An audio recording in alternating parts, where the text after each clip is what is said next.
നിരപരാധിയാണെങ്കിലും യൂസഫ് നബിയെ ജയിലിലടച്ചതെങ്ങനെയെന്ന് കഴിഞ്ഞ എപ്പിസോഡുകളിൽ നമ്മൾ പറഞ്ഞുവല്ലോ. പ്രവാചകൻ തന്റെ മൂന്നാമത്തെ പരീക്ഷണം നേരിടേണ്ടിയിരുന്നത് തടവറയിലായിരുന്നു. ഈ കാലഘട്ടത്തിലാണ് അല്ലാഹു അദ്ദേഹത്തിന് അസാധാരണമായ ഒരു സമ്മാനം നൽകിയത്. സ്വപ്നത്തെ വ്യാഖ്യാനിക്കാനുള്ള കഴിവായിരുന്നു അത്. നല്ല അറിവും കരുണാസമ്പന്നനുമായ ഒരു യുവാവാണ് യൂസഫ് എന്ന് ജയിലിലെ ആളുകൾക്ക് അറിയാമായിരുന്നു. അവർ അദ്ദേഹത്തെ സ്നേഹിക്കുകയും ബഹുമാനിക്കുകയും ചെയ്തു. അതേസമയം മറ്റു രണ്ടുപേർ ജയിലിലെത്തിച്ചേർന്നു. ഒരുവൻ രാജാവിന്റെ പാനപാത്രവാഹകനും മറ്റൊരാൾ അദ്ദേഹത്തിന്റെ പാചകക്കാരനുമായിരുന്നു. ആ രാത്രിയിൽ പുതുതായി വന്ന ആ രണ്ടു തടവുകാർ വിചിത്രമായ ഒരു സ്വപ്നം കണ്ടു. അവർ ഉണർന്നപ്പോൾ സ്വപ്നത്തിന്റെ അർത്ഥം മനസ്സിലാക്കാൻ കഴിയാതെ അവർ ആശയക്കുഴപ്പത്തിലായി. അടുത്ത ദിവസം അവർ പ്രവാചകനെ കണ്ടപ്പോൾ യൂസഫ് ഒരു സാധാരണ കുറ്റവാളിയല്ലെന്ന് അവർ തിരിച്ചറിഞ്ഞു. അവർ അദ്ദേഹത്തിന്റെ അടുത്തു ചെന്ന് അവരുടെ സ്വപ്നത്തെപ്പറ്റി പറഞ്ഞു. ഞാൻ വളരെ വിചിത്രമായ ഒരു സ്വപ്നം കണ്ടു. രാജാവിന്റെ പാചകക്കാരൻ പറഞ്ഞു, ഞാൻ എന്റെ തലയിൽ അപ്പവുമായി ഒരു സ്ഥലത്ത് നിൽക്കുകയായിരുന്നു. രണ്ടു പക്ഷികൾ എന്റെ തലയിലിരുന്ന് അപ്പം തിന്നുന്നുണ്ടായിരുന്നു. ഇത് കേട്ടപ്പോൾ പ്രവാചകൻ ആദ്യം അല്ലാഹുവിനെ വിളിച്ചു. അനന്തരം നബി സ്വപ്നത്തിന്റെ അർത്ഥം പറഞ്ഞു. പാചകക്കാരൻ മരിക്കുന്നതുവരെ അവൻ ക്രൂശിക്കപ്പെടുമെന്നായിരുന്നു സ്വപ്നം. പ്രവാചകൻ പാനപാത്രവാഹകനോട് തന്റെ സ്വപ്നത്തെപ്പറ്റി പറയാൻ ആവശ്യപ്പെട്ടു. ഞാൻ രാജാവിന് വീഞ്ഞു നൽകിക്കൊണ്ട് കൊട്ടാരത്തിൽ നിൽക്കുന്നതാണ് കണ്ടത്. പാനപാത്രവാഹകൻ പറഞ്ഞു. പ്രവാചകൻ കുറച്ചു സമയത്തേക്ക് പ്രാർത്ഥിച്ചു. എന്നിട്ട് അദ്ദേഹം ഉടനെ സ്വതന്ത്രനാക്കപ്പെടുമെന്നും രാജാവിന്റെ സേവകനായി തിരിച്ചു പോകുമെന്നും പറഞ്ഞു. തന്നെക്കുറിച്ച് രാജാവിനോട് സംസാരിക്കണമെന്നും യൂസഫ് എന്നു പേരുള്ള നിരപരാധിയായ ഒരു ആത്മാവ് തടവറയിലുണ്ടെന്ന കാര്യം രാജാവിനോട് പറയണമെന്നും പ്രവാചകൻ പാനപാത്രവാഹകനോട് ആവശ്യപ്പെട്ടു. പ്രവാചകൻ മുൻകൂട്ടി പ്രവചിച്ചതുപോലെ സംഭവിച്ചു. പാചകക്കാരൻ കുരിശിലേറ്റപ്പെടുകയും പാനപാത്രവാഹകൻ കൊട്ടാരത്തിലേക്ക് മടങ്ങുകയും ചെയ്തു. എന്നാൽ അയാൾ ജോലിയിൽ തിരിച്ചെത്തിയ ഉടൻ ശൈത്താൻ അയാൾക്ക് പ്രവാചകനെക്കുറിച്ച് മറവി നൽകി. അതിനാൽ യൂസഫ് നബിക്ക് കുറച്ചു വർഷക്കാലം കൂടി ജയിലിൽ കഴിയേണ്ടി വന്നു. കുറച്ചു വർഷങ്ങൾക്കു ശേഷം ഒരു രാത്രി രാജാവ് തന്റെ കൊട്ടാരത്തിൽ ഉറങ്ങുകയായിരുന്നു. ഉറക്കത്തിൽ രാജാവ് വിചിത്രമായ ഒരു സ്വപ്നം കണ്ടു. സ്വപ്നത്തിൽ രാജാവ് നൈൽ നദീതീരത്ത് നിൽക്കുകയായിരുന്നു.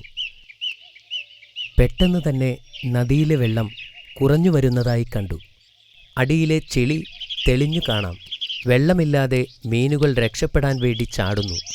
തുടർന്ന് വെള്ളത്തിൽ നിന്നും 7 തടിച്ചു കൊഴുത്ത പശുക്കൾ ഉയർന്നു വരികയും അവയെ മെലിഞ്ഞുണങ്ങിയ 7 പശുക്കൾ പിന്തുടരുന്നതും അദ്ദേഹം കണ്ടു.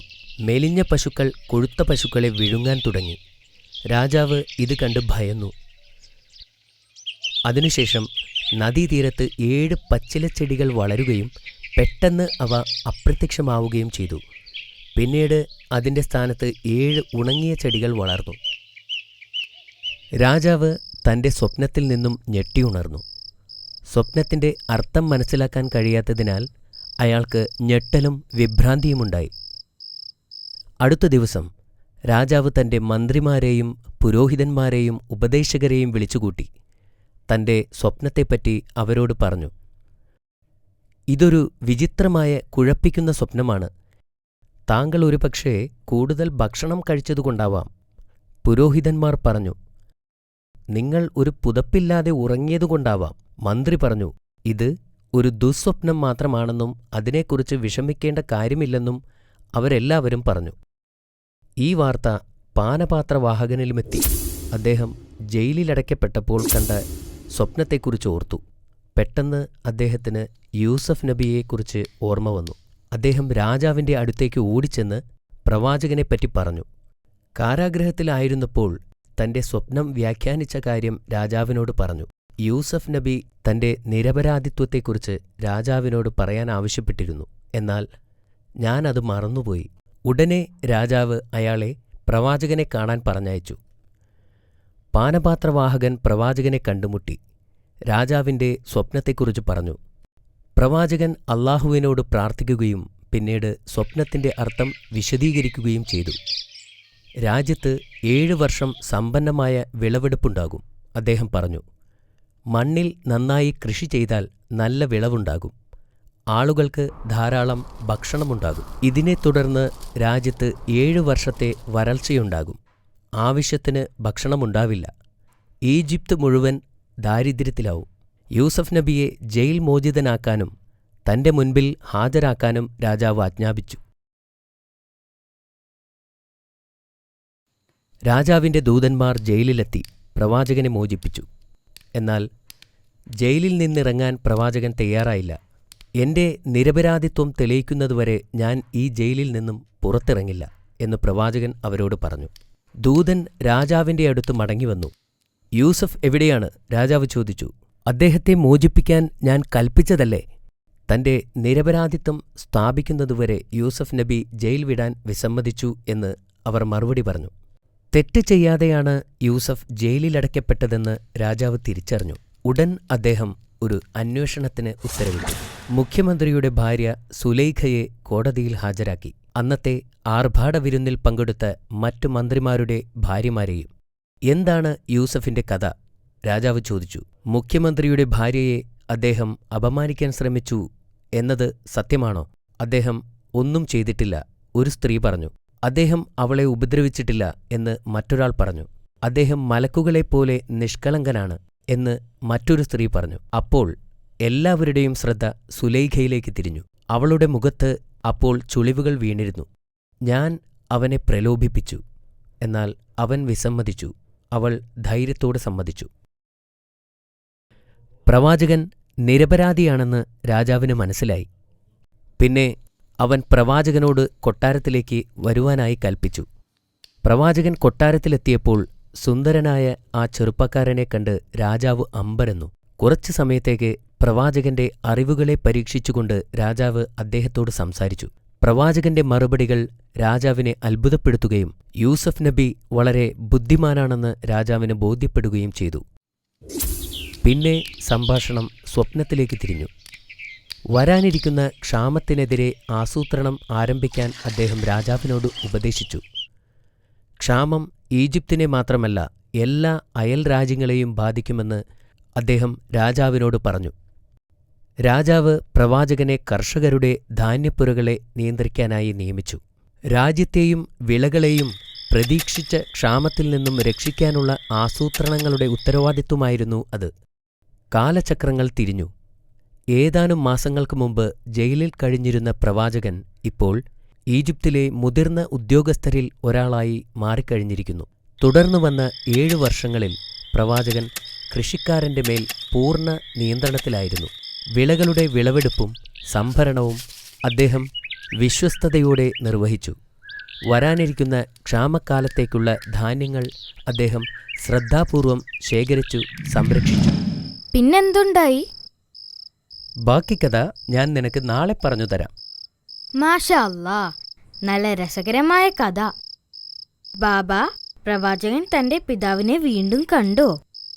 നാളെ കഥ കേൾക്കുന്നതുവരെ അതിന് കാത്തിരിക്കണം. ഓക്കേ. നീ ചോദ്യങ്ങൾക്ക് തയ്യാറാണോ അമീർ? യെസ്. എന്നാൽ പറയൂ, പ്രവാചകൻ തടവിലായിരുന്ന സമയത്ത് വന്ന് ആ 2 തടവുകാർക്ക് എന്തായിരുന്നു ജോലി? ഒരാൾ പാചകക്കാരനും മറ്റേയാൾ പാനപാത്രവാഹകനുമായിരുന്നു. That is correct. എന്തായിരുന്നു രാജാവിന്റെ സ്വപ്നം? രാജാവ് നൈൽ നദീ തീരത്ത് നിൽക്കുകയായിരുന്നു. പെട്ടെന്ന് വെള്ളത്തിൽ നിന്ന് തടിച്ചു കൊഴുത്ത 7 പശുക്കൾ വന്നു. അതിന്റെ പുറകെ 7 മെലിഞ്ഞുണങ്ങിയ പശുക്കളും വന്നു. മെലിഞ്ഞുണങ്ങിയ പശുക്കൾ തടിച്ചു കൊഴുത്ത പശുക്കളെ വിഴുങ്ങി. ഇതായിരുന്നു രാജാവ് കണ്ട സ്വപ്നം. മാഷാ അല്ലാ, ബാക്കിയുള്ളതെന്തായിരുന്നു? പിന്നീട് 7 ചെടികൾ നദിക്കരയിൽ വളരുകയും പെട്ടെന്ന് അത് അപ്രത്യക്ഷമാവുകയും അവിടെ 7 ഉണങ്ങിയ ചെടികൾ കാണുകയും ചെയ്തു. ഉത്തരം ശരിയല്ലേ ബാബ? എന്താണ് ഈ സ്വപ്നത്തിന്റെ അർത്ഥം? ഇതിന്റെ അർത്ഥം അടുത്ത 7 വർഷത്തേക്ക് രാജ്യത്ത് സമ്പന്നമായ വിളവെടുപ്പ് നടക്കുമെന്നും അതിനുശേഷം 7 വർഷങ്ങളോളം രാജ്യത്ത് വരൾച്ച ഉണ്ടാവും. That is very good. Jail മോചിതനാവാൻ പ്രവാചകൻ വിസമ്മതിച്ചതെന്തിന്? നബി തന്റെ നിരപരാധിത്വം തെളിയണമെന്ന് ആഗ്രഹിച്ചു. അതുകൊണ്ടാണ് നബി ജയിലിൽ കഴിയുന്നത്. അത് ശരിയാണ് അമീർ. പ്രവാചകന്റെ നിരപരാധിത്വം എങ്ങനെ തെളിയിക്കപ്പെട്ടു? രാജാവ് മുഖ്യമന്ത്രിയുടെ ഭാര്യയെ വിരുന്നിൽ പങ്കെടുത്ത മറ്റു സ്ത്രീകളോടൊപ്പം വിളിപ്പിക്കുകയും സുലേഖയുടെ മുമ്പിൽ വെച്ച് ചോദ്യം ചെയ്തപ്പോൾ അവർ സത്യം പറയുകയും ചെയ്തു. ശരിയാണ് മോനെ. ഇനി നിനക്കുള്ള അവസാനത്തെ ചോദ്യമിതാ. രാജാവ് പ്രവാചകന് നൽകിയ പദവി എന്തായിരുന്നു? കളപ്പുരകളുടെ നിയന്ത്രണം പ്രവാചകന് നൽകി. മാഷാ അല്ലാ, നീ എല്ലാ ചോദ്യത്തിനും ശരിയുത്തരം നൽകിക്കഴിഞ്ഞു. ഇപ്പോൾ ഇത്രയും മതി. ഇനി ബാക്കിയുള്ള കഥ നാളെ പറയാം. Good night. Good night Baba.